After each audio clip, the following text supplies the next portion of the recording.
ಇದು ಬಿಡ್ಸ್ ಒಂದು ಗಾಡಿ ಐತಲ್ಲ. ಅವನು ಒಳ್ಳೆ ಗಿಡ್ಸೋದು ಕೆಂಪು ಕಲರು.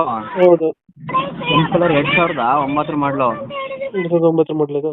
ಹಾಂ, ಓನರ್ ಎಷ್ಟಾಗಿದ್ರೆ? Second owner. ಎಲ್ಲ ಡಾಕ್ಯುಮೆಂಟ್ಸ್ ರನ್ನಿಂಗ್ ಇದೆಯಾ? ಎಲ್ಲ ರನ್ನಿಂಗ್ ಇದೆ. ಗಾಡಿ ರನ್ನಿಂಗ್ ಎಷ್ಟಾಗಿದೆ ಇದು? 70 ಚಿಲ್ಲರೆ ಹೊಡಿದೆ. Tyre condition? ಇದು ಅಣ್ಣ ಟೈರ್ ಚೆನ್ನಾಗಿದೆಯಲ್ಲ? ಎಲ್ಲ ಚೆನ್ನಾಗಿದೆ ಅಣ್ಣ. ಚೆನ್ನಾಗಿದೆ. ಲೊಕೇಶನ್ ಎಲ್ಲಿ ಗಾಡಿ ಇರೋದು? ಮೈಸೂರು ಹೆಬ್ಬಾಳು. ಮೈಸೂರು ಹೆಬ್ಬಾಳು. ಅಣ್ಣ ಎಷ್ಟು ಹೇಳ್ತೀರಿ ಗಾಡಿ ರೇಟು? ಇದು 80,000 ಹಾಕಿ ಅಣ್ಣ. 80,000. ಹಾಂ, 80,000 ಹಾಕಿ. 80,000. ಮೈಸೂರು ಲೊಕೇಶನ್ ಮೈಸೂರು. ಹಾಂ, ಬ್ರಾಂಚಸ್ ಏನಿಲ್ಲ ಅಲ್ಲ ಗಾಡಿಯಲ್ಲಿ? ಇಲ್ಲ ಅಣ್ಣ. 80,000 ಫೈನಲ್ ಇದು? 80,000 ಫೈನಲ್. 80 ಫೈನಲ್ ಹಾಕಿ ಅಣ್ಣ. ಒಂದೇ ಗೇಟ್ಸು 2009 ಮಾಡಲು, ಸೆಕೆಂಡ್ ಓನರ್ ಗಾಡಿ. ಹಾಂ ಹಾಂ. ಇಂಜಿನ್ ಚೆನ್ನಾಗಿದೆಯಲ್ಲ ಗಾಡಿದು? ಚೆನ್ನಾಗಿದೆ. ಚೆನ್ನಾಗೈತೆ. ಹ್ಞೂ.